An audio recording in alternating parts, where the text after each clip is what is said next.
Welcome back, guys, gals, and non-binary pals, to another wonderful episode of Those Damn Kids. I am your storyteller, game master, Tyson Fraleigh, and as always, we have the wonderful cast with us today. First up on the slate, we have the chicken nugget himself, the Baxter Bunny.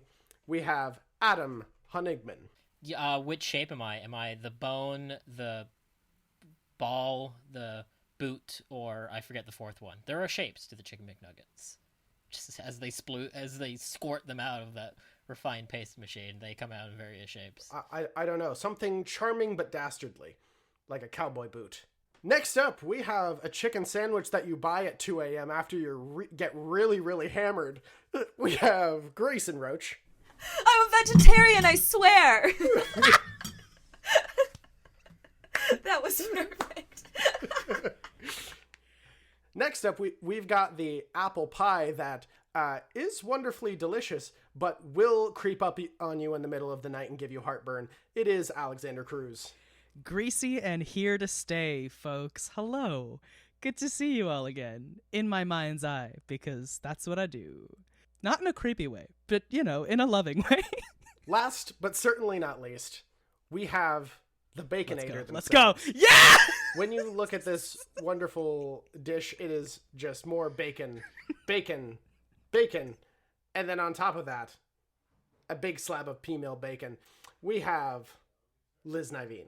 If we lived somewhere else, I could have been the McRib, but alas, bacon for me. But I'm crispy, although sometimes flaccid.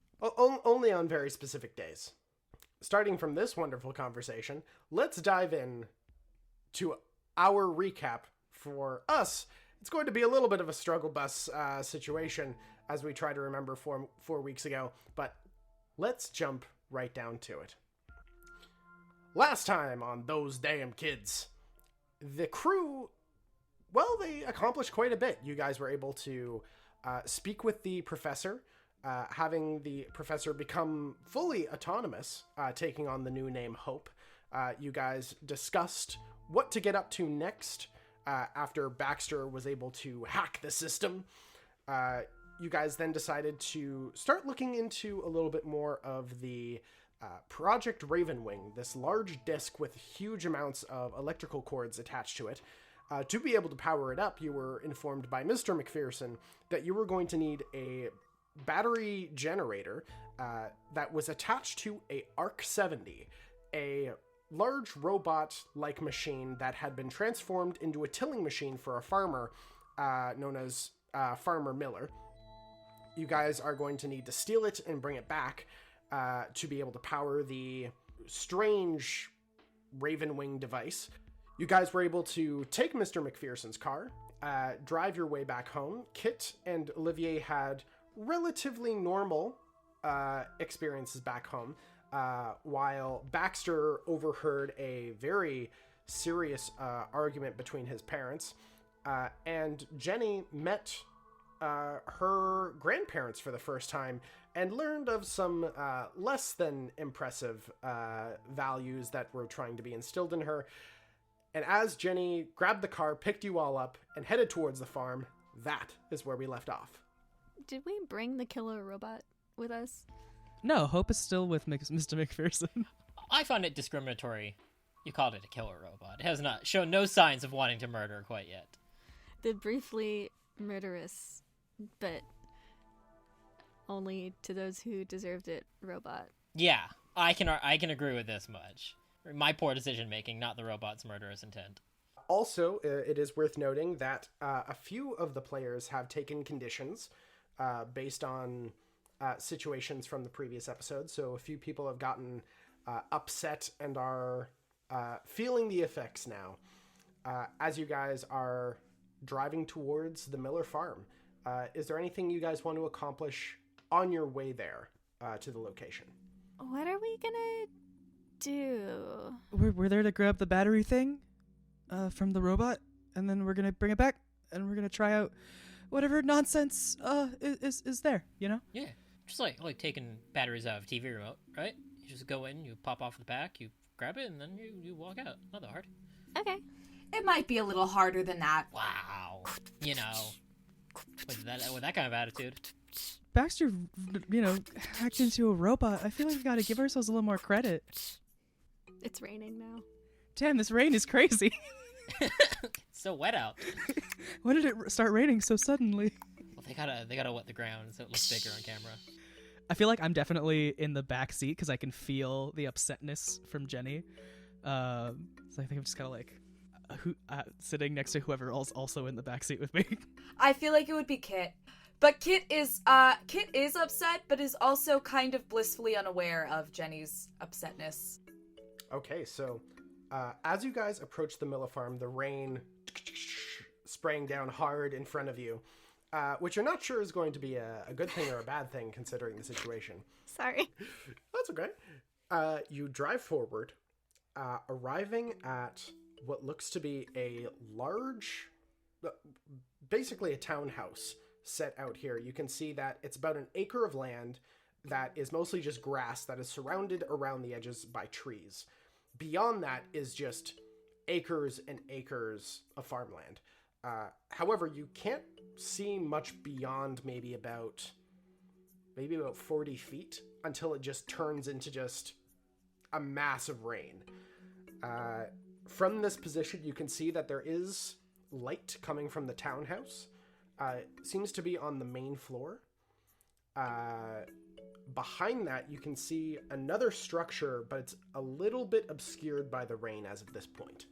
Are there any, silos or barns or animals or anything like that? Please make a mind comprehend roll. A -1 because of my state. I got a 1 success. 1 success, okay. So for Jenny, you are looking around at the backside. You think you can make out what looks to be 2 large cylindrical structures out the back, probably silos of some sort. And to the back right-hand side, you can see what looks to be quite a large barn is set. And we're looking for a tilling machine? Yes, a tilling bot. Okay. Well, we're here. Maybe we should park the car somewhere that's not conspicuous. Yeah, we should park it a few blocks up. I could go in near the barn, but whoever comes out in the morning will definitely see tire tracks. Okay. No, we can walk. Right, we can sneak. We'll be sneaky. You're sneaky, right? You can be sneaky, yeah. Yeah. I'll find a tree off the road, hopefully, or just a ditch, and leave the car somewhere where it's not, hopefully, immediately visible from any of the structures we're interested in casing this evening. You're able to find one pretty much right across the street. Because of the rain, you think that it's going to be pretty well hidden. Is there anything in here, like a plastic bag or a rain jacket or something? What's in Mr. McPherson's glove compartment? You look inside the glove compartment. You do find what looks to be this strange handheld device that looks like it has a screen and some sort of trigger on it, and it has some sort of antenna attached. Not sure what it does. Kind of look through some other, just seems to be general car paperwork stuff. You also do notice, you're looking in this section, this car is definitely not registered. There's this thingy. I pocket it. Yoink. Whatever, I don't care. I check the trunk. Okay. You check the trunk, you find, back in there, you would find what looks to be a few different car batteries that have been, that are just, discarded, disused. You find a shovel. You find what looks to be some tarps. And you can see what looks to be a paper bag that seemed to have some sort of old lunch in it. So that's why the back was so heavy. I take a carp and... I take a carp and put it over myself like a toque. It flaps in your hands while you put it over your top of yourself. But yes. I'll take the shovel, I guess, just in case. How old is this lunch we're talking here? You look inside, it's probably a few days old. Adam, no. What is it? You can see that it seems to just be what are what are those cheese slices called? Like the square cheese slices that... Singles? Like Kraft singles. Yes.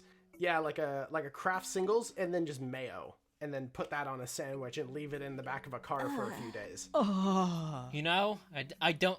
Baxter doesn't need another condition, so he'll let this go. Yeah, I don't know if food poisoning is one of the conditions. That'll drop you straight down to broken.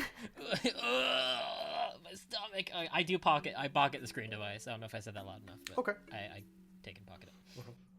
Okay. Who's ready for crime? Surprisingly ready. It's not a crime if you don't get caught. So don't get caught. Yeah, let's go. It's about this point that you guys do hear a... as you hear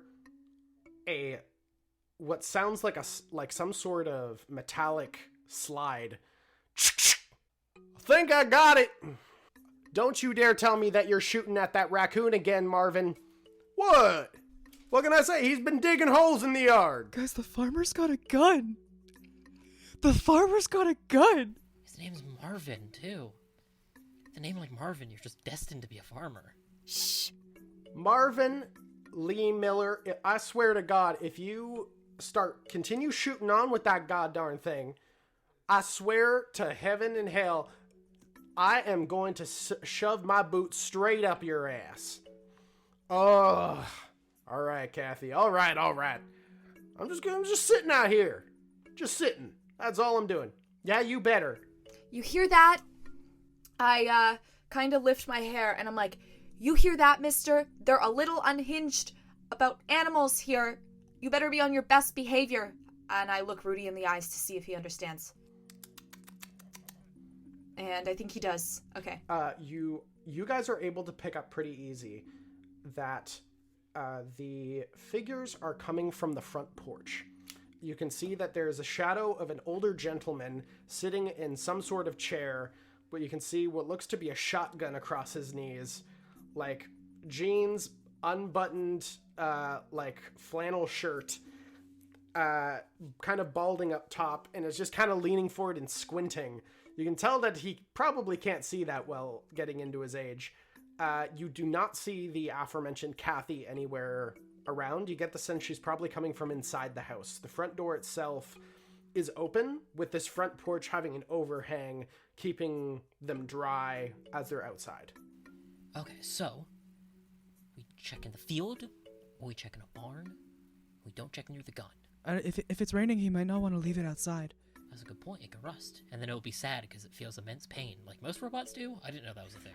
I don't know if this one does too. What do the barns look like? You know, like, can we tell? Is there an animal-looking barn? So there is what looks to be, just based on your current perspective, you can see what looks to be one just really big barn. It's probably like maybe around 80 feet tall. Like, this is a huge barn. Definitely you've seen barns this size before, but this definitely seems like, that is what I'm trying to say. It's a big barn. Should we start there? Yeah, I think we should check the huge fucking barn. Look, you guys, I don't really want to get shot. So should we maybe, like, wait till he's gone to bed, or one of us maybe distract him or something? Distracting him is a great way to get shot, Olivier. Well, no, like, if we actually talk to him like a person.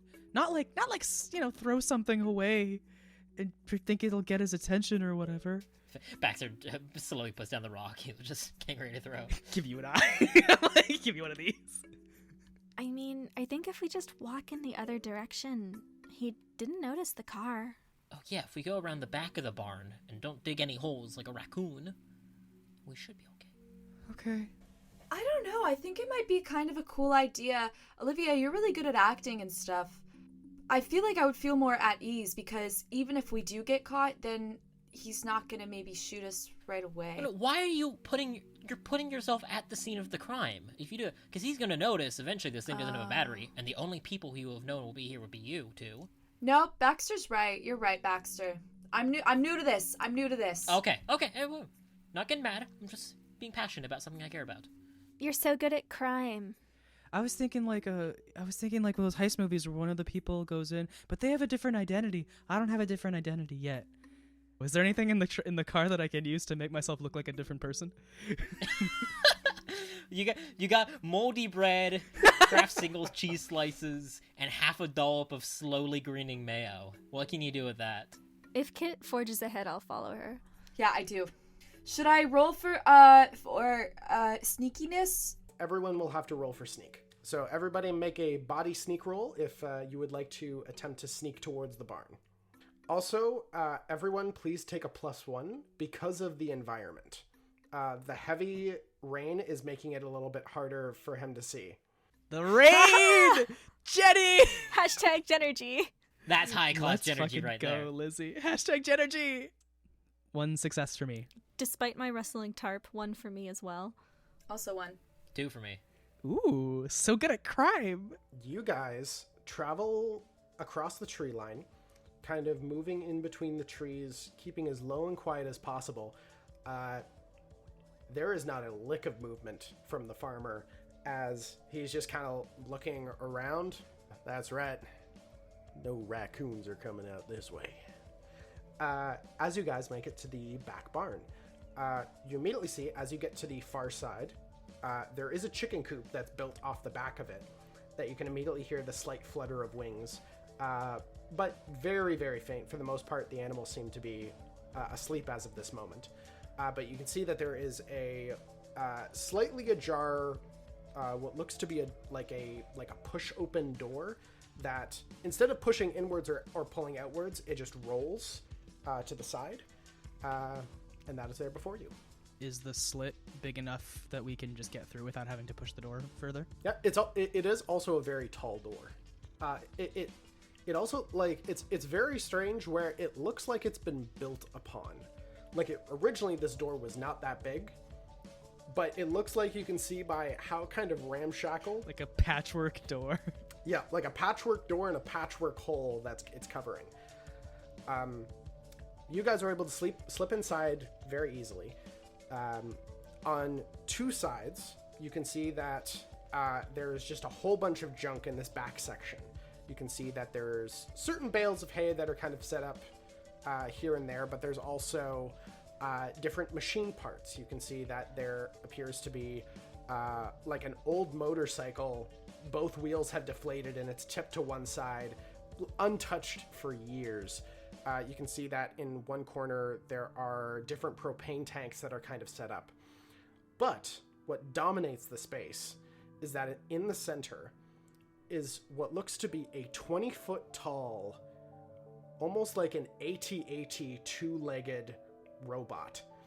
You can see that a front section connects at the top, moves forward to about somewhere around 15 to 20 feet wide. Central blades are set up in the front of it. You can see that there is what looks like a catwalk has been built, kind of expanding this thing upwards. That allows people to travel to look over this structure, this robot. You can see that it appears to be powered down, and at the center back of the actual of this automaton, you can see what looks to be about a 6-foot by 4-foot large pack that is kind of set up and attached on the inside. The robot, does it look bipedal? Like, does it look humanoid, or does it look like... It's bipedal. There are no arms. Yeah, so it's just 2 legs and then a square-like torso with what looks to be a attachment piece that was set on. It looks like it was designed for it, but it was clearly purchased afterwards, where it's attached and goes front into the tilling blades of the combine. Well, so you're saying this robot is like a robot, and the tilling feature is an attachment that was purchased, and somewhere within that whole thing is the battery we're looking for. Yeah, I would say yes. You say the pack? There looks to be a 6-foot by 4-foot pack, as in battery pack? Yes. It's pretty clear to see that what looks to be a battery pack is set inside the machine, You're not sure how to access it, but you can see it through a clear panel that is set behind it that looks inside. You would get the sense that when you're looking behind the machine and it's operating, you can see how much of a battery level there is on the actual pack itself. Can I check out the panel and see if we might need, like, tools or something that might be around here? Sure. Please make a tech tinker check. Oh, fuck me. I thought this would be like a investigating check, because... Oh, actually, my apologies. First, make a tech calculate check. And then you'll be able to make an investigation check to see if you're able to determine if any of the tools that you would need would be here. Nothing. You are looking at this thing, you're just in awe of it right now. It's just fucking big, and you have no idea what tools are used to design it. Some Star Wars shit, guys. Alright, theater boy, step aside. A real professional, take a look. For you, that would be a tech calculate check. While Baxter does this, I'll go closer to the door to be lookout. This is not my skill set. I got a success. Oh, well, I figured it could wait. I'd like to climb up to the catwalk. Okay, you're able to traverse that without an issue. Baxter, you're taking a look across it. You look across the structure and you figure, oh, there's probably like a specifically designed Allen key that is used to wrench this open.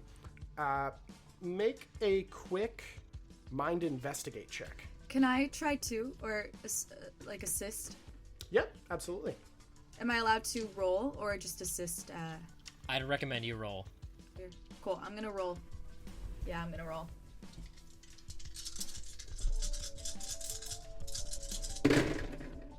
I've got two successes. 2 successes.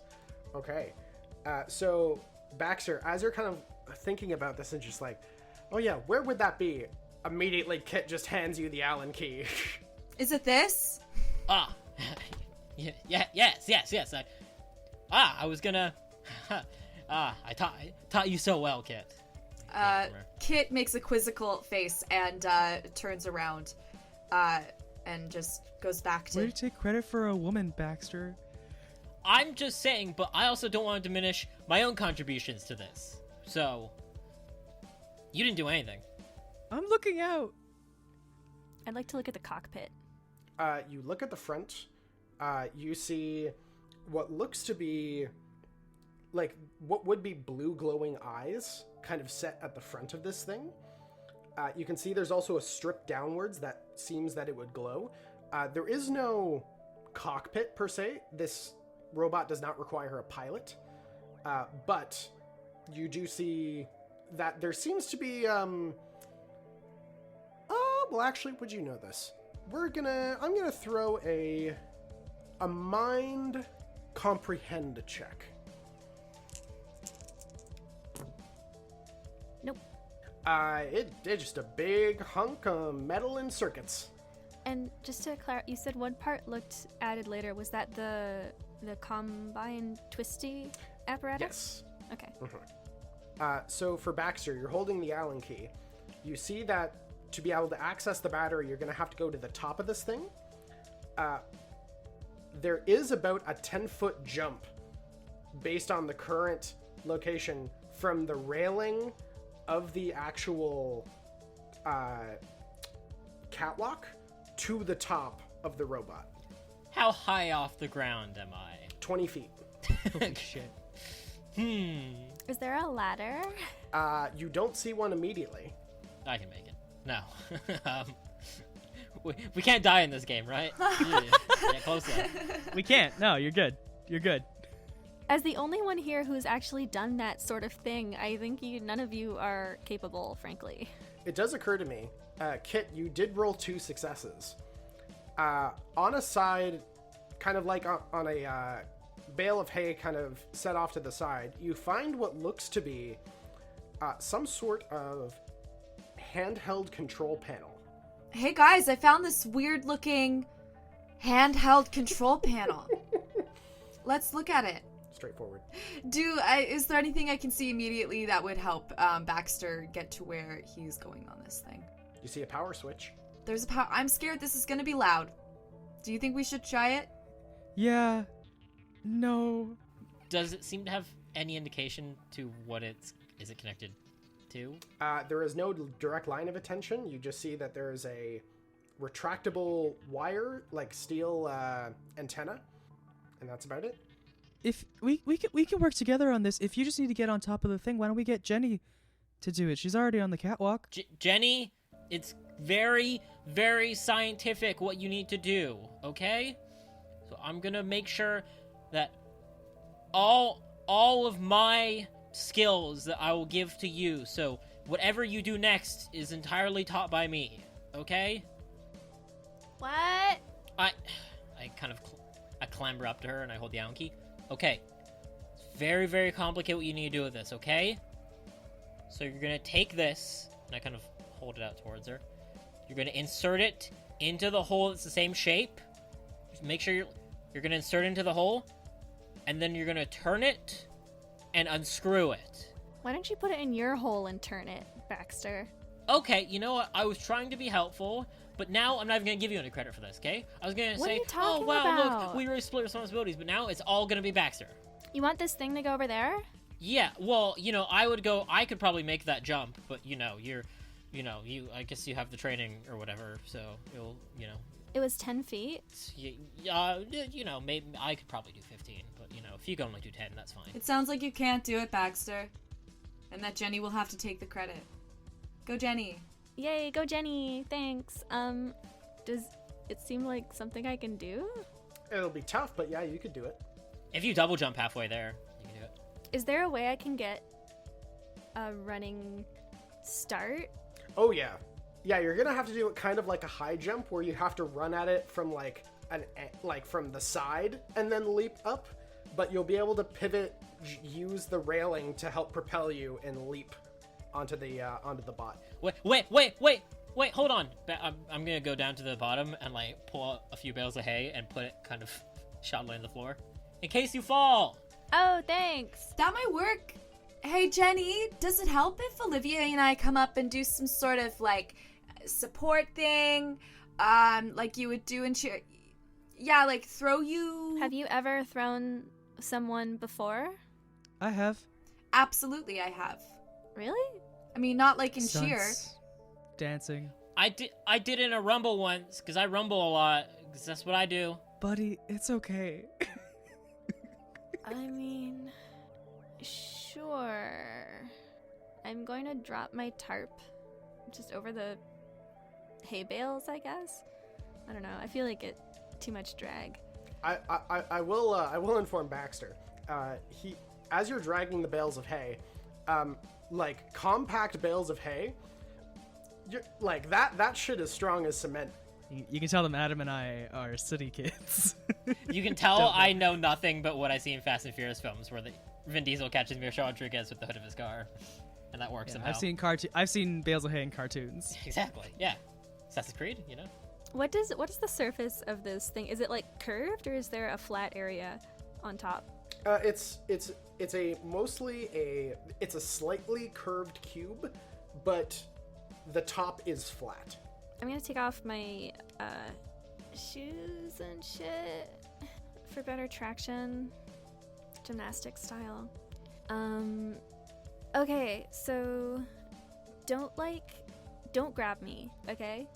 Just link your arms together like this, and just when my foot is on it, just sort of heave up, okay? Remember, in case you fall, and I give the bale of hay a good smack, and it makes a loud thud. In which case, Jenny, please make a body move check with 2 additional dice for the assist. I'm gonna use my luck point. Oh, thank God. So many dice, and yet only 1 success. Okay. You whoosh. Kit and Olivier, as Jenny is running forward, she leaps into your guys' arms. You throw forward. As the one thing is that the angle was slightly off as the two of you attempted to throw. So Jenny, You are knocked off balance mid-air. You hit the top and then roll, catching yourself with one hand as you are dangling off the side of the robot. Baxter lets out like a like covers his face. I mean, I can do a pull-up. That's what I get for leaving it to amateurs. I'm gonna scramble up to the top of the robot. Make another body move check. Oh, 1 success. 1 success. You are able to pull yourself up on top of the robot. You steady yourself as the robot itself, underneath the pressure, slightly sways beneath your feet. But you look down to your feet and you can see the main exterior panel. I'm gonna shoot my companions a bit of a stink eye and then bend to try and apply the Allen key to this panel. Remember, insert it into the shape. Shut up, Baxter! Got it. Please make a tech tinker check. Oh god. Oh my god! I got 2 successes. 2 successes. Hey! You are able to very easily pop this thing open. Opening up the hatch isn't the difficult part. The difficult part is that as you open it up, you see this massive battery pack that's set in the back. But there's a whole bunch of fucking wires attached to it, and you're not sure what any of them are going to trigger once you pull them out. However, very quickly, there's just this unconscious part of your brain that just remembers back to Flashlight and to recharging him and switching out his own batteries, that you're just like, wait, this one, shink, shink, shink, and you just pop them out in a very quick succession. And that's just that. I'm gonna buff my manicure on the front of my sweater and blow on it. Performatively. Throw it on the hay! Like, it's huge, so what do we do now? For Jenny, you also suddenly feel a lurch as there's a sudden as it slowly begins to descend slightly. As the hydraulics in the legs release, and it reduces about 10 feet. So now it is squatting in place, and there's about a 10-foot drop between the top and where you've set this up. However, I will say for pretty much for all of you at this point, you do recognize as it impacted, there were no softeners, which was just a loud sound of metal crashing on metal. Made a fair amount of noise. I'm gonna run to the door to see if our friend Marvin...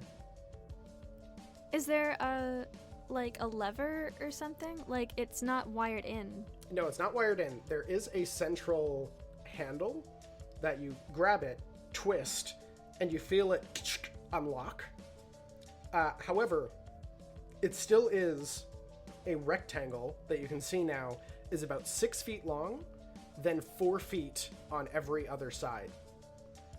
So I need you to please make a body force check to lift it out. This is not gonna work. You guys, it's really heavy. Baxter, get up there and help her.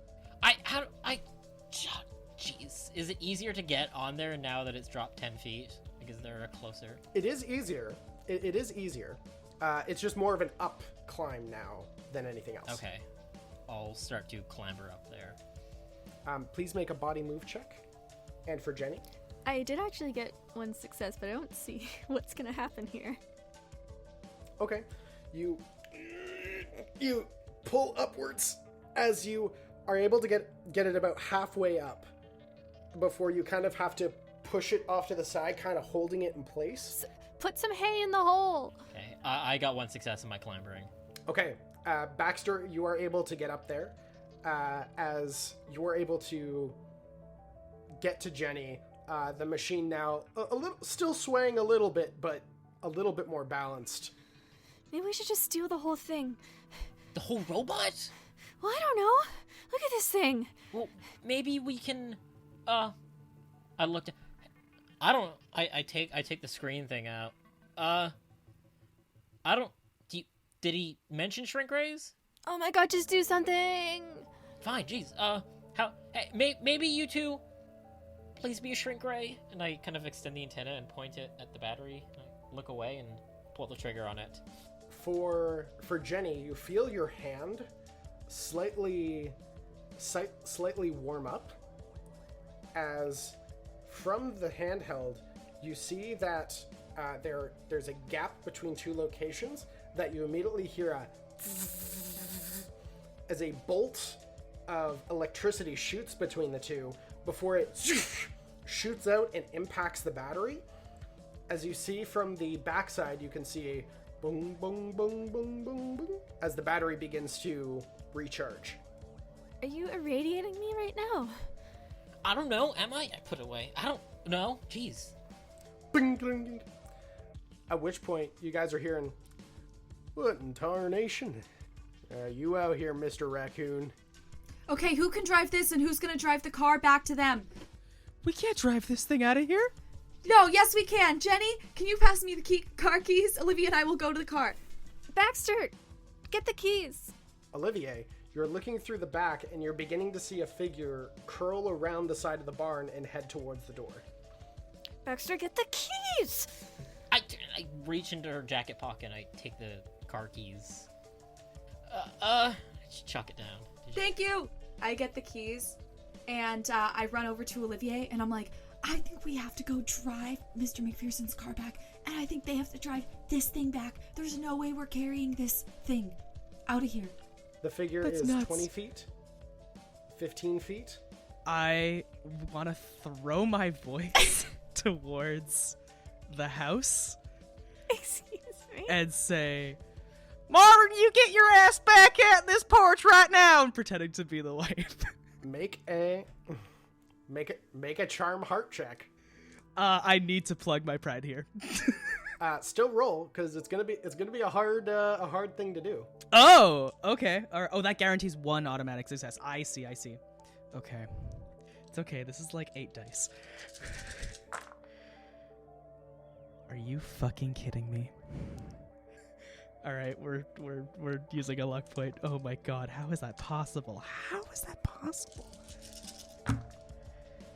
Okay. So 3 successes if I include tagging my pride. 3 successes. You see the farmer Miller cock his head. "What, Kathy?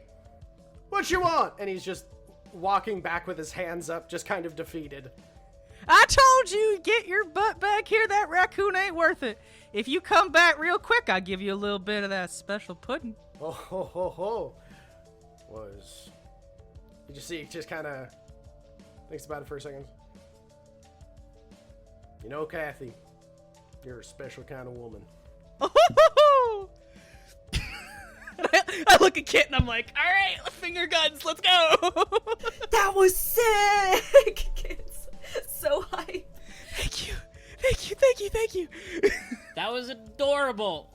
Can you help us get down now? No. What are we doing? What are we gonna do? How are we gonna carry that battery? No, hold on. You two, here. Kit, grab one, the tarp. Use the tarp as, like firemen. We can jump and drop it. Okay, we do that. Or I do that. Yeah, it'll work. Whatever it is. I say convincingly. So Jenny, as you're holding the battery, you're still only halfway up, and you feel it beginning to go down into the shaft. Baxter, are you gonna help her pull it out? Oh, gee. Ugh. I grab onto the battery. Fine. Wait, I'm sorry.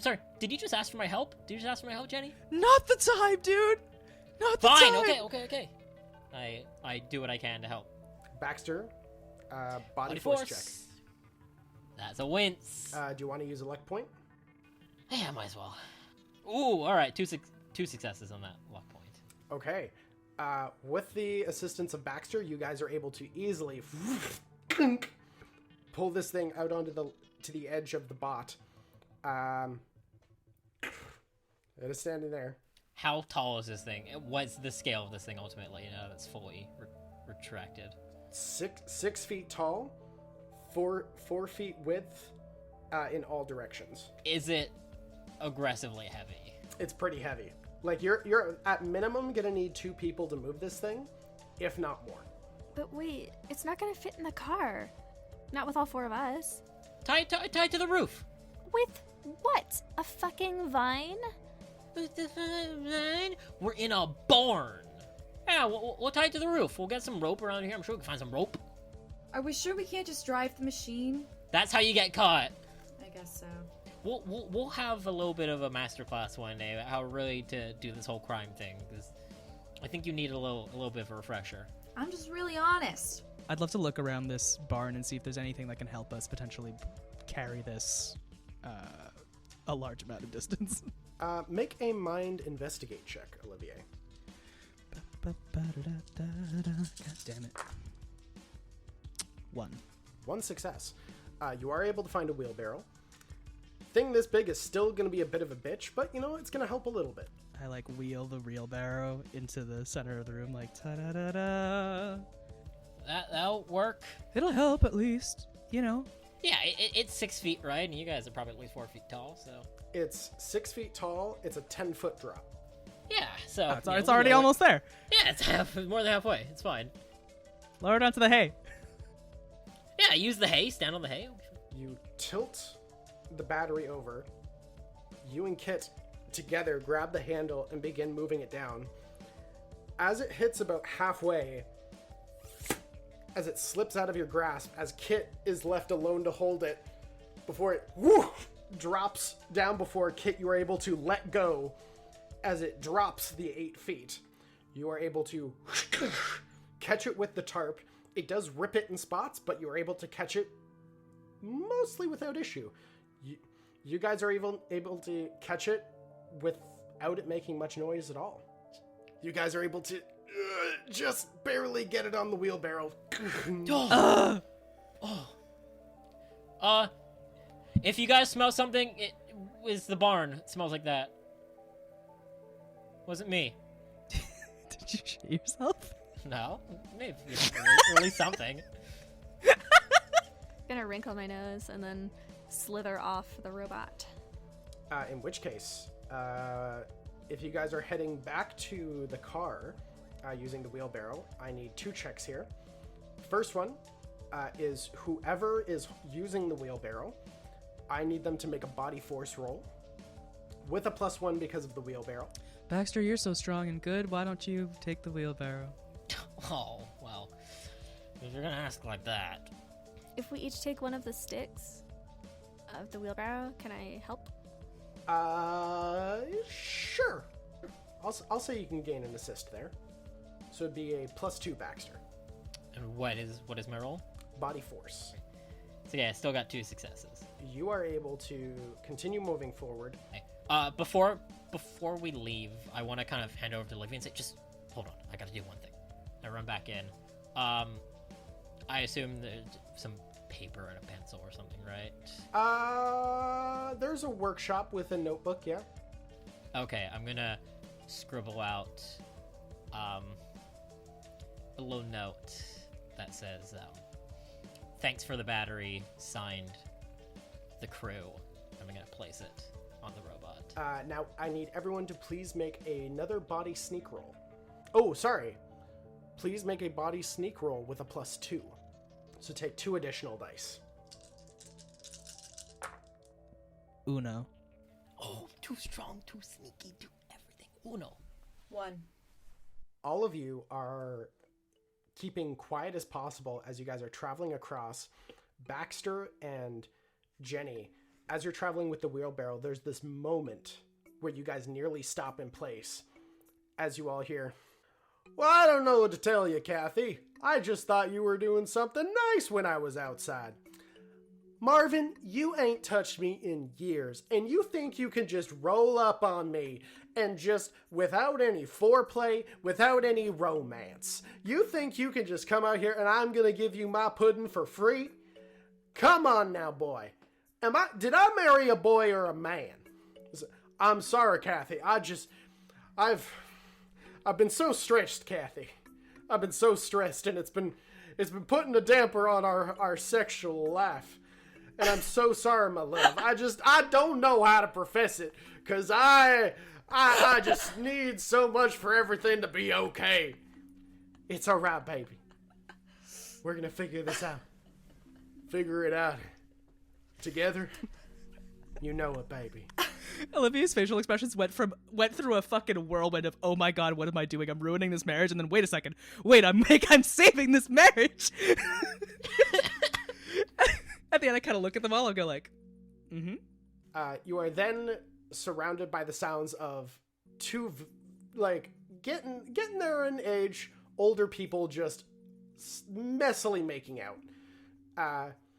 As Baxter, you know immediately to not stop the wheelbarrow because of the weight and the fact that it's been raining. This wheelbarrow is going to get stuck in the mud if you are not very quick, as you guys are able to wheel this thing all the way back out to the car, and you have the battery at the vehicle. Wow. That was wild! I can't believe we did that! That was a flawless heist. I guess we're really good at crime. Really good at crime. Yeah, we're a regular old Mungo Jerry and Rumple Teaser. Aye! Woohoo! So, like, in through the side? Yeah, now that we're looking at the car, how does it look like we can best potentially fit this thing in here? You can definitely open the two backseat doors and have them open and slide it in, but you're going to need to keep the back door open the whole time. That you could tie it off on the roof, but it's pretty heavy, and you don't even know if the roof would support it fully. My vote is to just put it through the doors. Hey, it's late. Not that many people are gonna be driving around, right? That sounds horrible. Oh, I also do want to mention, this is like 8:30 in the evening in the middle of September. It's not that late. Oh, it's not that late. I thought this was clandestine. This is pushing 9 o'clock. We did this heist in broad daylight, basically. What the fuck? Maybe we should have waited. We just sit in the car, listen to some CDs, listen to tapes. We could go check the silo or the house. We can't interrupt them. They're having a moment. Well, they're occupied, aren't they? I guess so. Well, we can still wait. We have the battery here. Can I go look around for some rope or bungee? Mm-hmm. Please make a mind investigate check. I also want to be sneaky. Based on the current circumstances, you have no worries about being sneaky.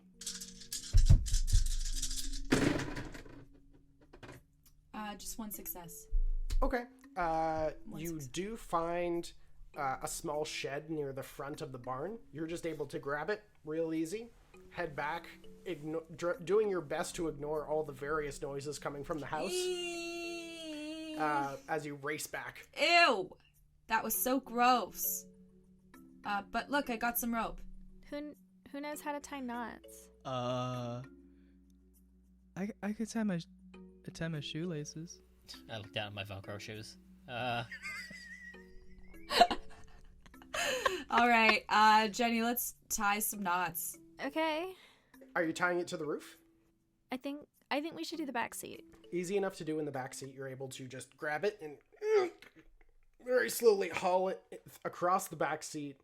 There is a sound as you're able to tie it off to some of the seats to a few of the doors. It's gonna stay there for this drive at least. Let's get out of here. Yeah. I try to clamber into the back seat. There is no room in that back seat. How far is the walk? The walk probably about maybe an hour. I don't mind huffing it. Is there any extra rope? You guys would have used pretty much all of the rope to tie that thing off. Because we could have put the wheelbarrow as a little trailer or something. Tie the wheelbarrow to the back. I would drive slowly. Maybe Olivier and I should just walk. Listen, I don't mind walking as long as you guys are okay with waiting for me. It's okay. Okay. Don't get raped and murdered. The car just takes off. So for Jenny, Please make a... Again, we're going to call this a body move roll for driving. Rolling a lot tonight. 1. Please also make a body sneak check. Baxter can be your lookout, so you can gain an additional +1 as a bonus. Also +1 as a bonus because of the rain. Oh, it's raining. The walkers. Nothing. Okay. As you guys are driving, well, is there anything that you guys are accomplishing? You want to stop at a drive-thru? No. Okay. I'm sorry. I just saw that sandwich in the back, and I've been craving food ever since. That's disgusting. So is me not having food in me. How's your stupid hand? It's not stupid. What's attached to you? Okay, it's attached to you. Well, that means it's 10 times better than your hands combined times 10. That's a lot of math. Are you sure you can count that high? Yeah, I can. This will be 1 + 1 and times 10. Oh my god. It's 20. No, 20 stop. times. Please stop. Please stop right now. Maybe you're just jealous.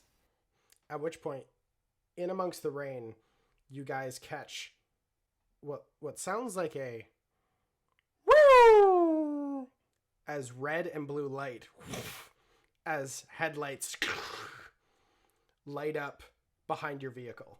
What do you do when a... You floor it. Okay. I floor it. Okay. Please make another body move check. Despite the fronting, Jenny actually does trust Baxter and his knowledge of crime. Oh my god. I got 3 successes. Oh shit. Okay. You immediately floor it, and there's just something in the back of your head that just flips on. You animal. In amongst the rain, you're Lizzie. just gunning forward as the cop car behind you speeds up as it goes into a full-on chase down this dirt country road. It's a manual, right? I go up 2 gears at once. Yep. Miles away, Kit and Olivier are walking. Like, so I wonder if their drive's going okay. Baxter probably wanted to stop and get takeout. Oh yeah, for sure. He was looking at that sandwich. You immediately hit what would be the highway cutting off from the dirt road and begin driving and speeding ahead. You're actually making pretty good distance against this cop car. I need you to make another body move check. I got 2. Let's go. You are keeping the same distance away from this police car. You're not exactly sure what's happening, but as you're gaining distance, the more difficult it's becoming to see. You think you have enough distance that you can try to pull something if you want to try to hide, or you have a little bit of a grace distance. You get the sense you can try a little bit of shenanigans to get out of this. Are there any, like, overpasses or shit like that? There are no overpasses, but there are a lot of individual pieces of brush on either side of the road. I'll, like, blow a wet piece of bang out of my eyes, grip the steering wheel, and throw us into, like, a full fish turn to go back the other way, and then I just head off the road, but going the opposite direction than I was before. Let's go! Let's go! You pull the parking brake also as you do it. Screech around. Yeah, why not? There's nothing else here.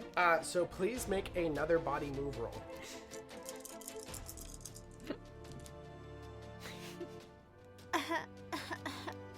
I failed. Okay, so as you're driving forward, you forget your perimeter vision as all you hear is a as the car spins backwards as you have impacted one of your open doors into a tree, causing the entire car to spin in amongst the dirt, slamming into one side of another tree, from which I now need you to please make a body sneak roll, subtracting 1 die because you crashed, but taking 1 die because Baxter is also able to assist you right now. +1 because of the rain. as you see the police officer But I was so good at driving away. as it stops in the middle of the road. As you're desperately, like, flicking all the lights off, you can see the front door swing open. As you can see a tall figure in what looks to be some sort of cowboy or Stetson hat step out, pulls out a gun from their hip, and begins to move forward towards the tree line. Erickson, keep watch. Yes, sir, Sheriff. I'm gonna scramble out the whatever, any hole. Wait, hold on. So I'm still in the passenger seat, right? You, what is it? When the car crashed, it impacted on your side. So you are currently pinned against between the car and the tree that is beside you. I see. So I just can't open my door. Yeah, you just can't open your door. Your window is broken. The windshield is entirely cracked and busted. Where do you guys want to go? What do you want to do? I think over the console and out one of the back open doors. Okay. Both of you make body move rolls for me. This has been a whirlwind, my friends. I got 1 6. Nothing. That's a failure. Jenny, you are able to squirm through the back seat as Baxter. You get to the back seat, and you feel something grab you as you look behind you, and you've unintentionally caught one of your ankles in one of the seat belts.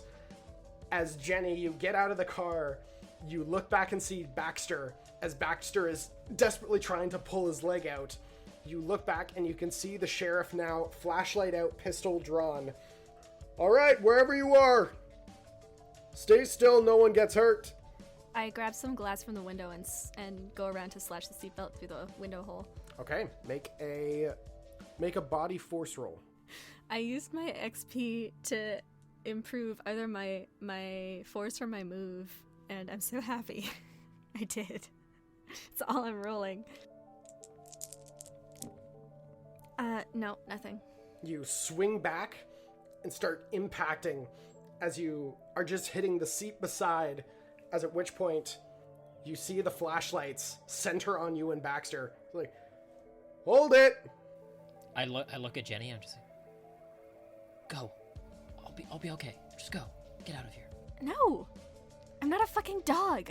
Go. Like, shove her. Get out of here. Go. Both of you, freeze. I want to, through my pocket, I want to activate my little charging device. Okay.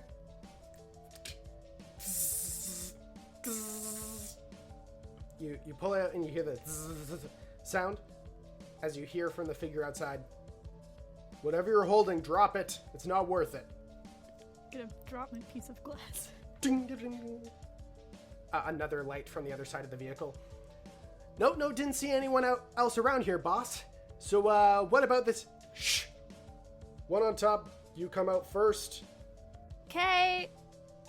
I will, I guess, peek out around the side of the car. As you look across and you see a older gentleman, slight 5 o'clock shadow across his face, revolver in one hand, in a pale beige outfit, well buttoned up, badge on one chest, on one side of one chest pocket. I can't remember what those are called. Thank you. And brown slacks. You see Sheriff McCafferty standing there. Are you all right? Ow! I'm gonna limp a little. Come on out. Come on out. Who's in there with you? My friend Who's your friend? Billy. Make a heart charm check, subtracting 1. I legitimately could not think of any names that weren't Baxter. No, nothing. All right. I'm going to give you both to the count of 3 to get out of that vehicle. Out here right now. Understood? Wait, he's stuck. He can't get out. Then you come out and I'll get him out. Okay. I'm gonna, give Baxter, significant eyes towards all the broken glass in the seatbelt. and then limp slowly towards the cop. As you're limping forward, you get about 10 feet closer, about within a 10-foot range, and he's, all right, stop there. All right, Erickson, get to work. I'll take care of the other one. Erickson comes over. Oh, whoa. Are you? That doesn't matter, as he just pulls out a set of cuffs and begins to cuff you with your hands behind your back. As Baxter, what are you doing inside the car? Is there anything sharp within my vicinity? Certain pieces of glass, yeah.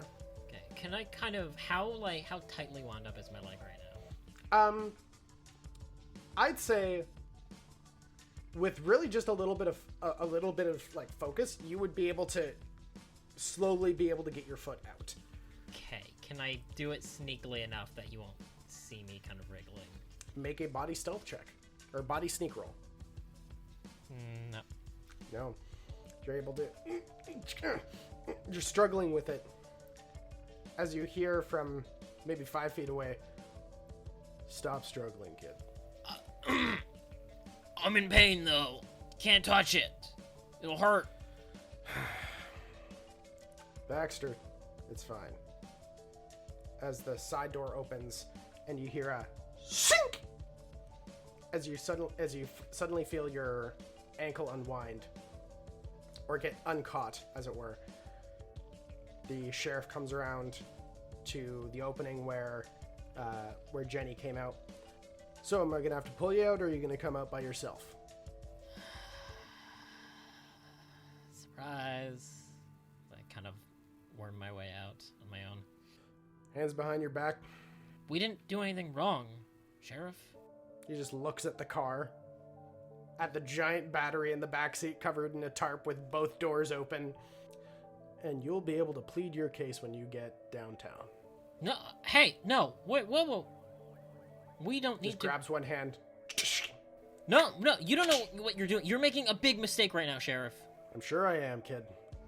I'm sure I am. Takes both of you by the shoulder and is like, we're gonna have time to talk, don't worry. We'll get this all cleared up. No, we can talk here. We can talk right here. Continues to push you towards the police car. As we cut back over to two soaked teenagers, as Kit and Olivier, as you guys are walking, I need you both to please make body checks. No additional skill, just straight body. 1. I fail. You guys are walking across. About a half an hour into your walk, the rain stops. As you guys are walking in amongst the mud and dirt, as the rain kind of stops, the sky begins to open up in small pockets. You're beginning to see bits of the night sky, stars kind of beginning to shine through in areas. A little bit of fog is kind of coalescing in amongst the fields. Is there anything you'd like to accomplish on your walk? Not particularly, honestly. Keep up polite conversation. You guys just chit-chat on your journey as about an hour passes. And as you get to McPherson Scrap, Kit, you're not as much winded, but you can already feel in the back of your throat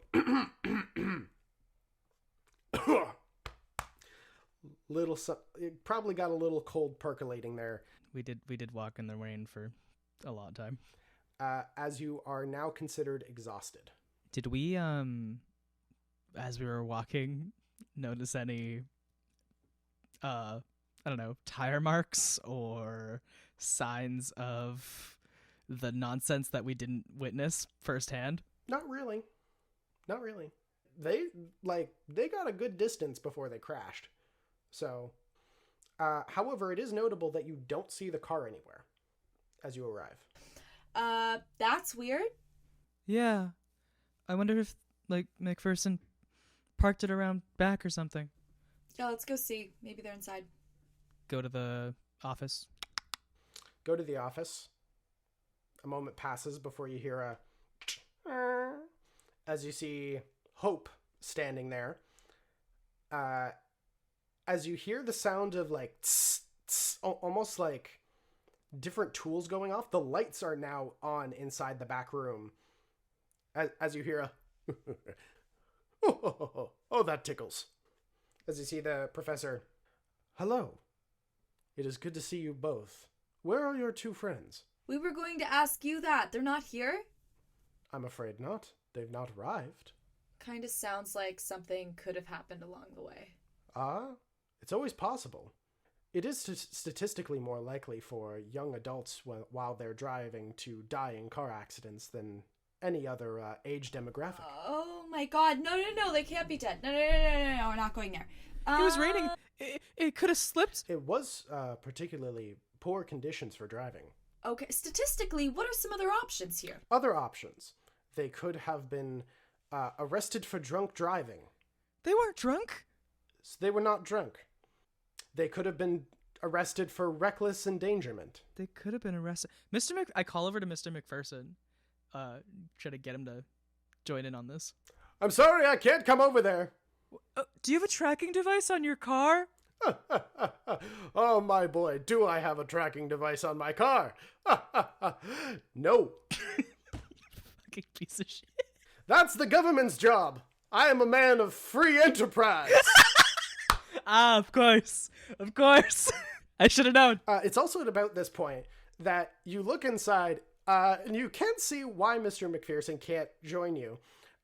You see where the former android that was hanging upside down is no longer there. As you see that android is sitting up on a table, having apparently work done, now seems to be fully conscious and like looking around, as Mr. McPherson is hanging upside down from his legs as they have been tied off, and it seems that he's stuck there. What's going on in here, guys? Oh, I am serving punishment. What? I did not fully comprehend the variables that were attached to android life. Therefore, I was torturing this poor bot, and just kind of motions over to the robot with with the legs no longer there. Just kind of looks over and just waves, kind of. I wave slowly. I have been causing this poor creature truly an immense amount of pain.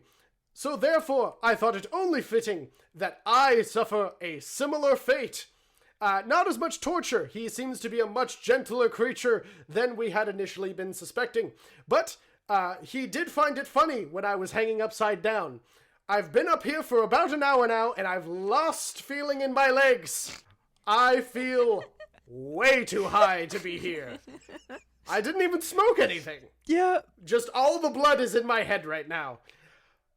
Woo! I give Kit like a what the fuck look. Olivier, where are they? It did not take this much time to get Baxter food. I don't know. Hope, could you help us try to find our friends? I can certainly try. What would be your suggestion? I don't know. I was just gonna try. I don't know. Retrace our steps. See if they were around. I don't know if you've got a better way. Might be quite slow. I might be able to check something. Mr. McPherson? Yes? Also, can we get this poor man down? Is your computer connected with the police's information comm system? No! But my radio is. I listen to all of their talk. It's always interesting to hear their chatter. Funnily enough, not as much donuts and coffee that you might suspect. Also, tell my unicorn friend to turn down the music. It's a bit too loud. I think I will need to bring him off of that quite soon. We need to get him down. Yeah. Which point, as you guys walk inside, the Hope grabs what seems to be some sort of knife from a side table and just slices the ropes that's holding Mr. McPherson up. As he's just, yes, do the whip in there. Oh God! As he hits the ground. This feels fantastic. Natural high. Always the best way to go about it. That and raw adrenaline. So, radio access. Yeah. Here's the radio. Just make sure not to press this button, because if this button is pressed, they will hear you on the other side. But let me just tune it. Tunes it for a second. Sheriff McCafferty, just calling to check in. What was the situation that you found? Thank you, Margaret. Check in for Sheriff McCafferty and Deputy Erickson. We're driving back to the station. 2 minors caught reckless driving. We're going to question them once we're able to get back. We're also going to require a larger team to confiscate the vehicle and also some item they were carrying with them. Looks pretty heavy. We're going to probably need a tow truck for that. Absolutely, Sheriff. I will call... Should I call Corey to be able to set the up the tow truck? Yeah, get him out there as quickly as possible. We gotta go. Can you impersonate her voice and ask them where it's located to tell? Maybe, but it's an open line. It's an open line, so that she'll hear that I'm trying to be her. We'll just have to look. You can pretend to be, what was his name, Corey? Like, Corey here. No, I don't think that's a terrible idea. I'd be down to try it. There is no one that responds to the name Corey on the line. Yeah, if she has to call in, I don't know what's do we know what the system is that the cops call in? Does Mr. McPherson know? Oh, you mean Corey? Yes, Hardwick. He is the one who runs the tow service. He is not connected here. It would be very strange for you to start speaking as him. But it would be entertaining. Sheriff, can you confirm with me the location of the vehicle? I need to inform Corey. Oh, thank God. Yeah, they're halfway down Highway 7. Just keep a lookout. You should be able to see the flashing red flashing red lights. Should be pretty easy to spot. All right, thank you, Sheriff. I will confirm that right now. Thank you. Mr. McPherson, we need to get out there if you want to still get that battery. And I explained the situation to McPherson and Hope. Quite the pickle. Well, you could take the 4-wheeler. The 4-wheeler? Yes, perhaps that I usually use it just for transporting scrap, but perhaps that it'll be helpful in this specific situation. Hope, are you strong? I am relatively strong, speaking. The battery is 6 feet by 4 feet. Yeah. I give an approximation of how much I think it might weigh. Yes, approximately 300 to 400 pounds. Understood. It'll be a bit of a struggle, but I should be able to get that. Really? Mm-hmm. Thank you. Do you wanna let's do it? Where's your ATV, Mr. McPherson? That way. And just with what is it? Kind of pulls off a set of keys from the side, tosses them over. There is a trailer hitch on the back. Bring it with you if you want. Makes it a little bit more difficult to drive, but hey, more fun that way. That's fine. Kit? I feel like you should drive. I am really upset and also exhausted. Oh, do you wanna stay here? No, I can go. I just mean Okay. I think you should drive. Yeah, that's fine. Cool. Thanks for asking, though. I really respect you respecting my Of boundaries. course. Yeah, no Thanks. sweat. I wouldn't want you to go out when you were, feeling poorly or nothing. Hop on this ATV. Let's go. Okay. Please make a body move roll. All right. I'm not bad at this, actually. 'Cause I was like, actors have to move. Nothing. How important is this? Yeah, I'll use my last luck point of the day. Hopefully. Fuck you. Yeah. Okay. You drive forward. You are driving around. I'll say one of you make a mind investigate check with a +1, with the other one assisting. Daddy needs to find a battery. Yeah! It was almost about to be almost about to be a 2 too, and it just it moved at the last second. That's awesome. Nice. You drive up, and you guys actually pass what you can read on the side, Hardwick Towing, as you can see one old tow truck beginning to drive up next to you as you guys are able to just press on the gas with Olivier in the front. Kit, you're having to hold on to him from the back, and Hope is just in the back trailer, just like in a 3-point squat, just holding on. Yeah! Like a chariot racer. Exactly.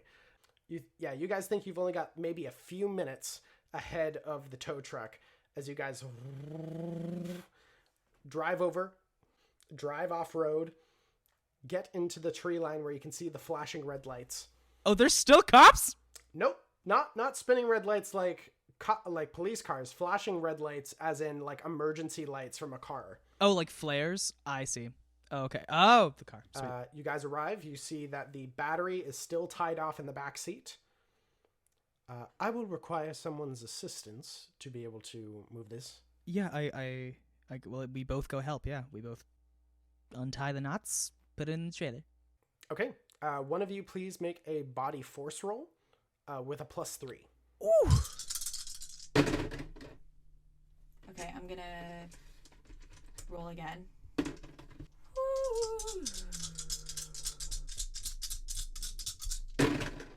1. Oh, thank God. Oh, I didn't see it at first. You guys are able to untangle the battery and begin dragging it as all three of you are moving it. For a moment, you guys catch white lights flash onto your position. As you look up and you can see the tow truck, you see who you assume is Corey Hardwick. Once again, an older gentleman, got a little bit of a belly on him, a button-up plaid shirt, open jeans, kind of coming on with these thick round glasses. What's going on over there? Hi, Corey, right? I'm sorry, do I know you? No, you don't. Hey, my name's, Jake. I'm from the sheriff's office. I'm new in town. I'm a new intern at the sheriff's office. They actually sent me here to help you. This is my crew. Make a heart charm roll with a -1. Oh, fuck. Okay. That's one success, baby. That's a bit odd. All right, so you seem pretty young for this sort of work. I know, yeah. I actually, excelled through all those classes, and they're getting us younger and younger these days. God bless America. Well, I suppose they did the same thing with Erickson. All right, well, all right, so what exactly are you helping out with? Well, we're getting this thing, and we're putting it in our little trailer there, and you're gonna, you're gonna bring us, an escort, to the police station. Oh, okay. Well, I need to hitch up the car. That's going to take a little bit. I hope you guys don't mind waiting for a while. Yeah, you know what? We can split this job up a lot easier if you grab the car and we grab this thing and bring it to the police station. All right, so you want to go on ahead? Yeah, we can do that for sure. Sure. All right. Well, in which case I'm just going to get back to work. Good work there, Jake, and keep your head up, and good to see young faces getting interested in law enforcement. We're gonna need good law enforcement people in the future, so it's good to show your interest. Of course, sir. Pleasure working with you. Thank you for your service. Oh, no worries, kid. Just all in a day's work. As the three of you are able to then drag the battery to the back of the ATV, you see Corey, as he kind of backs up the trailer back towards the car, begins to hook it. As you guys are dragging the last, he does kind of lean out the side window. Oh, so you guys got yourself a bot. Yeah, it's part of the new training program they've got going on. Hello. Oh, those things are cool. Like, I'm always fascinated by those things. You never fully know what you're gonna get. I hear androids, they can be a little woo-hoo, but you always gotta be looking forward. More technology in the future. Always gotta be looking ahead. I like it. Yeah, technological advancement. Can't live with it. Can't live without it. Yes, I'm a little bit woo-woo in the head. Hope it's okay. Oh, well, at least you acknowledge it. That's always the first step. All right, well, have yourselves a wonderful evening. And take care of yourselves. Don't drive too fast. Course not. Always doing the speed limit, Mr. Corey. Good. All right. See you guys later. Righteous. Okay, so what direction are you guys headed? I guess, like, we might want to feint that we're going towards the police station, but then, like, once we're out of sight, go towards McPherson. You guys head towards McPherson. As for Jenny and Baxter, a little bit of time passes. It takes you guys just a little bit to get back to the station. You both are taken, booked. You have your photos taken. You get the whole shebang done. You guys are sent off to two separate rooms. Just simple desks in the room. There are two-way mirrors that you can see are up. As you kind of get yourself in order, you guys are just left to wait there for a bit. Both of you can't help, but just the time alone is starting to get to you, and just letting your mind wander as both of you become scared. About an hour passes of just nothing before Baxter, your door opens. As you can see, the sheriff, no hat this time, just sits down across from you. You can see just as you're this close to him, as opposed to the last time you saw him up on stage, you can see he just looks tired. You can see the lines on his face, the bags underneath his eyes. You can see he's rolling one shoulder as he kind of sits. Look, I'm just going to tell you, this doesn't look good, Baxter. I've got you at the scene, crashed car, not registered, doesn't belong to anyone, with a weird-ass junk thing in the back seat. Do you want to tell me about that? Did you actually see me driving the car at this speed? The trouble is when that car was clocking in close to 120 miles per hour down a highway in a street race of some sort, I don't know, just trying to outrun me. You have not identified that I was in the car while it was in movement. You've only stated that I was in the car when it was stopped. Oh, so you're saying that Jennifer Williams was driving the car? You have not said that you saw anyone while it was driving. You've only told me that I was at the car when it was stopped on the side of the road. Based on what you're saying, sounds very much like Jennifer was driving. Maybe you were just in the passenger seat. We have myself and also one officer saw two figures, young adults, long brown hair in the driver's seat, short brown hair in the passenger seat. That much we were able to make out. We were tailing you guys for a little bit of time. You guys drove right past us and didn't even see us out in that rain. Where's my brother, Sheriff? Do you know where your brother is? But he's been missing. So you want to talk about your brother? My brother's been missing, and no one seems to notice except me. And I'm You're wondering not why. the only one who's noticed, if that's not your Baxter. job. If you're out there having street races with unknown figures in cars instead of looking for where my brother is. I'm not fighting you, Baxter. I'm looking for your brother too. As far as I knew, your brother was the one driving. Or hell, maybe that big wrapped tarp, God forbid. What are you implying? I'm not implying anything.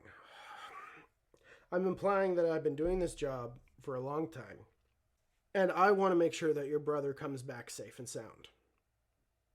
You don't know anything about his whereabouts. Sheriff, with all due respect, you look out for a lot of lives around here. I need to look out for two. My own and Riley's. So, if you don't have anything, then you need to trust that what I'm doing, trying to find him and figure out that he's okay, is doing far more than you can do. If you actually care about his well-being, you'll allow me to continue doing that, then you'll allow me to do that. I care about his well-being too, kid. I can't let you harm other people. That's not how this works. Every moment that you or me are not finding Riley, he's potentially in harm. I absolutely agree. You know what? You make a very sound point there. So then why, in God's name, would you make a choice to do something so foolish that I need to bring you down here? Then let's both leave. We don't have to be here anymore. That's not how this works. Can be. Where did you find the car? On the side of the road where it was crashed into. So you found it crashed. You've stated you've seen me at the car when it was crashed. I'm confirming that I was there when it was crashed. Why were you out there in the middle of nowhere? I'm a rascal, you know? I get up into trouble, like you so say. At which point the sheriff just pushes back in his chair, stands up. You know, Baxter, I came in here. I was hoping you would have gotten it by this point, but I guess not. He just begins to head towards the door. No one's taking ownership of the car. Like you said, I can only confirm that you were at the crash site. But I'm going to need to hold you here for a little bit longer. If you know anything about where your brother is, please tell me. I want him back home just as much as you do. I doubt that. Opens the door and closes it behind him. As Jenny. A little bit passes. The door opens. The sheriff once again walks across the table towards you. I burst into tears. I'm sorry. Please don't tell my mom. The Genergy was too built up. Jennifer, he just immediately goes over and just kind of gently taps you on the shoulder. It's, Jennifer, just take a breath, relax. Take a breath, don't go on. And just pulls out a handkerchief and offers it towards you. All right, calm down, take a few breaths. Hey, do you want some water or something? No. Use the handkerchief. Sits down. All right, Miss Williams. I get you're upset right now. I'm going to make this real easy. Who was driving the car? I was driving the car. You were driving. Yeah, Was Baxter was in the passenger seat? for part of it. For part of it. Where was he the other part of it? I don't know. Do you feel lightheaded, dizzy, anything like that? I feel wet. Fair enough. It was raining. Okay. You were driving. Why did you decide to run? Why did you run when you saw my lights? I didn't want you to catch me. Why? Jingle handcuffs. Why did you think I was going to arrest you? Because I was breaking the rules. What rule? To not drive? Nods his head. All right. Driving underage. I understand that. What's in the back seat? What is that? I don't know, some robot thing. Make a heart charm roll. Oh, 2 successes, bitch. All right. Sure. So where did you pick it up somewhere? Yeah, it was like resting out in some field somewhere. Who did you get the car from? Some old guy. Old guy. Look familiar at all? Any description? Old? Do you remember a name at all for this old guy? No, I didn't talk to him. Did you steal his car? Well, I was gonna give it back. Oh. Why? Okay. He gave you the car. Yes? Good. He gave you the car, so therefore you did not steal it, right? Yes. He gave me the car. It was a gift. All right, since it was a gift, maybe the old man was confused, don't you think? Let's say car gets wrecked. Well, hey, we're still gonna have to grab it, take it away, give it back to him. Maybe he got confused about who he was giving it to, even if we encountered this old man again. Maybe he thought he was like Santa. September Santa. I don't think he would think of himself as Santa, but maybe. This is against the law, right? Oh my god! Holy shit! All right. So in which case, it's not registered, so it's technically illegal for the guy to drive it anyway. So is that like gesturing with my hands, chanting? Is that like more or less illegal if I drive it? It's technically more illegal because you for one thing are driving without a license and it's not registered. Plus also reckless driving because you tried to drive away from a police officer. Plus also you crashed the vehicle, endangering a minor inside the passenger seat. However, do you know anything about where Raydon is? Has Baxter spoken to you about that? No. Is he missing? Yeah. He could be in a lot of trouble. How long's he been gone? At this point, a few days. Oh. No, I haven't seen him. Okay, I'm going to make a very long story short here. I'm going to let you off with a citation, and as well as the fact that this will be on your permanent record for your driving history. So it's going to make things a little bit more difficult in your future for getting a car, getting your license, so on and so forth. Just kind of looks to the two-way mirror. If you hear anything about Riley, let me know.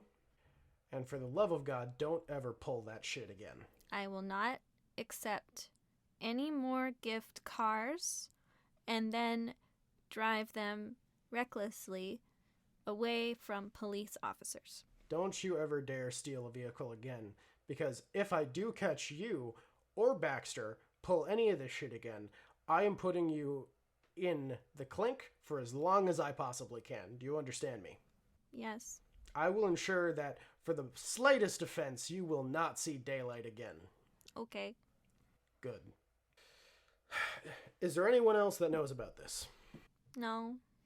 Good. All right, wrist forward. Undoes the cuffs. Stands you up. You're free to go. I hesitate and then like lean in towards him a little. Are you gonna tell my mom about this, officer? I'll have to think about it. Okay. Cool. I will never do anything like this ever again. Good. Like ever. Like ever, ever. Like ever, ever, ever, ever, ever, ever, ever, ever, ever. Ever, ever, ever, ever, ever, ever, ever, ever. I get the point. I will never, ever, ever. You can stop now. Ever, ever. Please stop. Ever, ever do this ever again. Good. And I want to point out something very important here.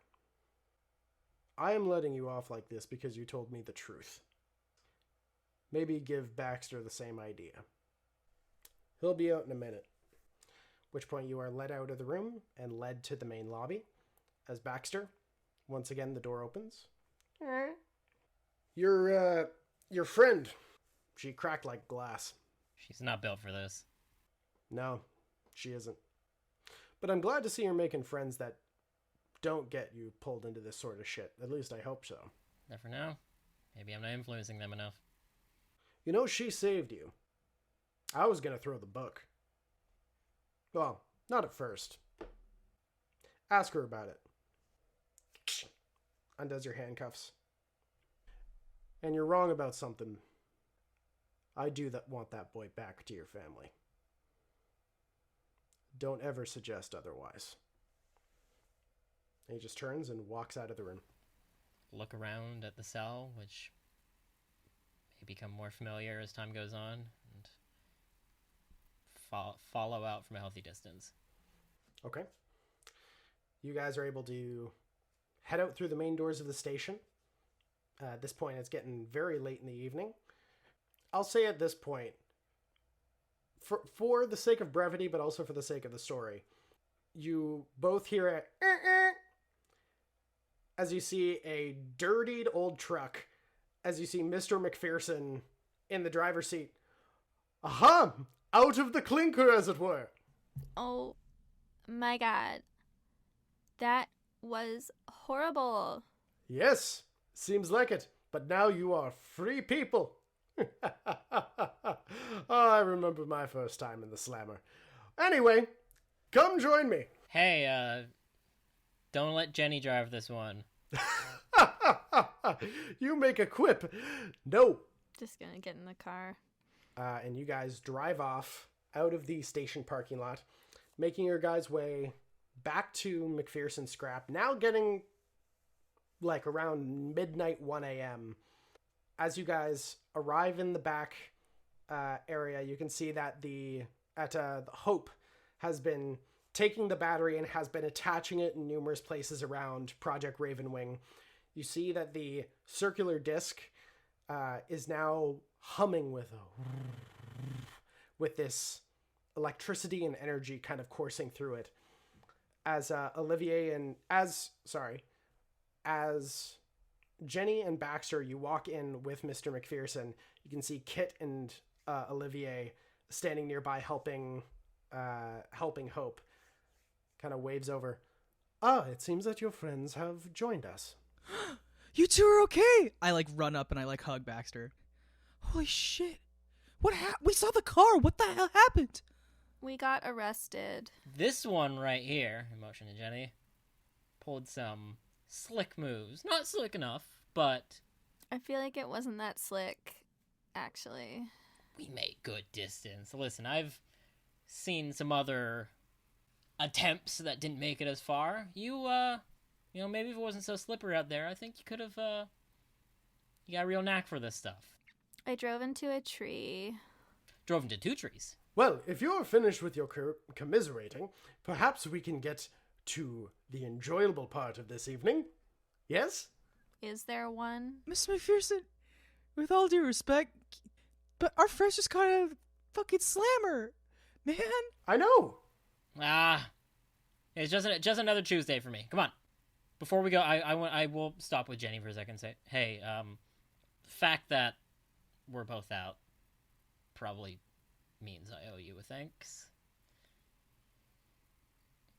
So thanks for not letting me stay in jail, yeah? Baxter, you know what I learned tonight? That you should listen to me more. That you should not floor it. No, that was wrong, actually. It was a 50-50 shot, and I took a gamble. Whatever, I saved your ass. I acknowledge that. Which point, you guys take a few steps back from the massive disc as it... All right. So, things are going to get funky. So, Kit, what is this thing supposed to do again? Yeah, right. So, this is the thing that looks into atomic regeneration. So, we want to change some atoms structures. See what we can do, because we know that way back when there were some successful experiments in which they were able to change, like, say, iron into gold, but presumably they've come a lot further now. And, you know, maybe it could have something to do with the fact that, I don't know, I feel like this is just more me saying it, but, could have something to do with the fact that they were able to make something else look like my dad because it looked like they wanted to also try this on living matter. So that's what we're trying to do with Project Ravenwing. So do we need to put something in there to change? Are we just going to turn it on and just kind of see what happens? Should we put, like... Oh, we should make Rudy into a man. I'm just kidding, Rudy. Let's put the rat in there. No, that's a fantastic idea. Let's not put the rat in there. He's not consenting. All right. Well, we'll try something. We'll try anything. All right. Let's get to it. Goes over, grabs a main panel switch, shuts it down as all the lights in the building go out. And here we go. As you see the battery fully glows, as you can see the sparks popping off some of these impromptu wiring that has been set up, connecting to the different parts of the disc. You watch as the light causes bolts of lightning to scatter in between them moments. It's like, wait for it to relax, wait for it to come down, as suddenly the bits of lightning go into what almost looks like a slight textured wall of some sort. As different bolts are still shooting off, you watch as the battery goes from green, yellow, to red's like, oh, it's overheating quickly. It's overheating much faster than we were suspecting. Quickly, throw something in there. No, what? No. Oh my god. I'll throw my hairspray. I don't know. You throw it in there. You're beginning to hear as you guys are able to just pick up things and just chuck them through. You're not able to see what they landed through. As they each pass through, they do impact and slightly slow as they arrive to the other side and hit the ground in various different sounds and tinkers. However, as the light's growing, was it darker and darker red, he's like, okay, only a moment left. As Kit, you feel this sharp pain ripple through your left hand as you pull your hand back, as you look down and you can see two big bite marks right in the webbing of your hand. As you look down and you can see Rudy 20 feet ahead running straight towards it. Rudy! No. I tried to run after Rudy. Make a body move roll. That was just 2. Fail. I fail. You go down and begin trying to grab at him as he whips and weaves between pieces of garbage. As you see he's at the platform, he squats down before he impacts as bolts of lightning as all the lights go out. Wait a second. The lights shoot on as you guys take a look, and you don't see anything on the other side. But with the slight platform, you're not able to see the other side until you hear as a hand comes up, pulls himself upwards, as you can see a gray uniform, stand up, brown hair, this slightly perturbed nose, shakes his head, kind of frazzled looking, with a name tag white off to the side, this white undershirt underneath, kind of stumbles,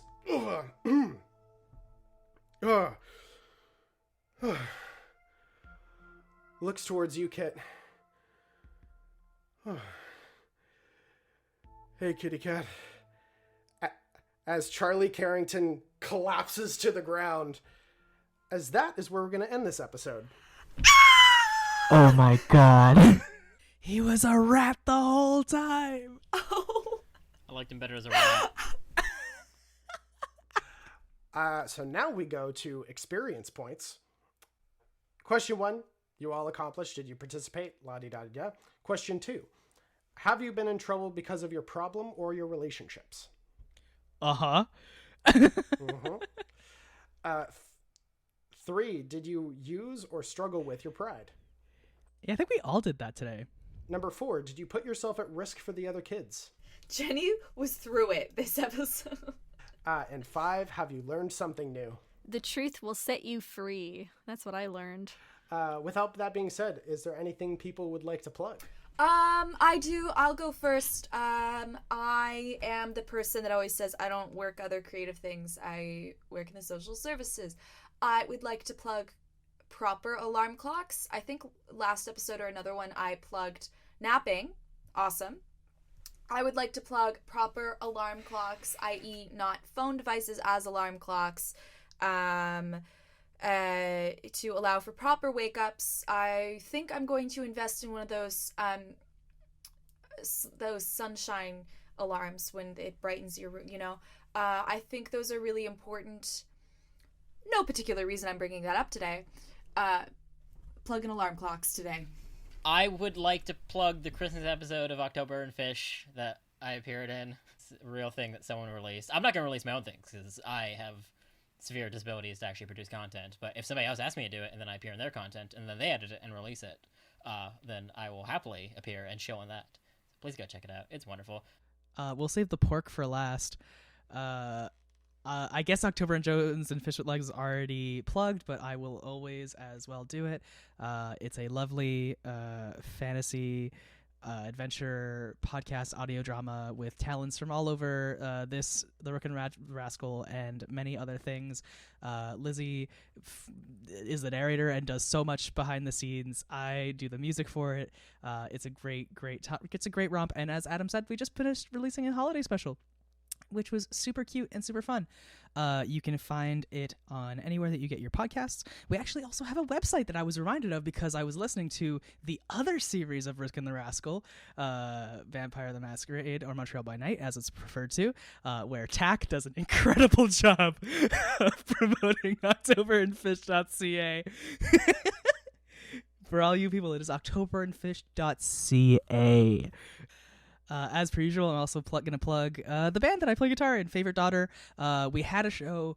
It was supposed to be literally this week, and it got canceled because of COVID. So I guess I'm also plugging do your part for your community and for your people. Stay inside if you can. I know it's shitty. I know we've been doing this for a while, but keep the fight going. It's okay.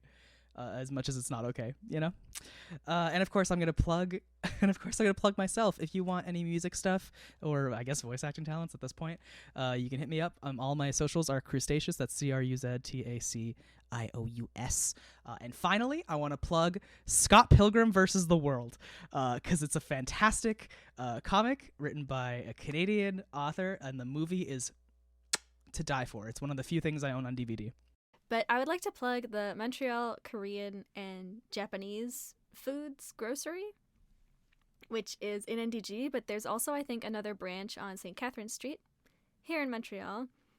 Aside from being a cute little local business, they have like a little lunch counter area where you can get foods that are already cooked for you, as well as ingredients that you may not be able to find in your local big buck grocery store, and delicious snacks and drinks. And you should go buy their food because it's fucking delicious. All right. Well, if you enjoy this series, Those Damn Kids, make sure to check us out on Spotify, wherever you get your podcasts from, The Rook and the Rascal. Make sure to check out our past series, as already mentioned by Alexander Cruz, our Vampire the Masquerade series, Montreal by Night. You can get all of the episodes on YouTube. Get all your board game news from thebagofloot.com. Get all your board game needs from threekingsloot.com. And thank you so much for listening. We'll catch you around next time. And, see you around.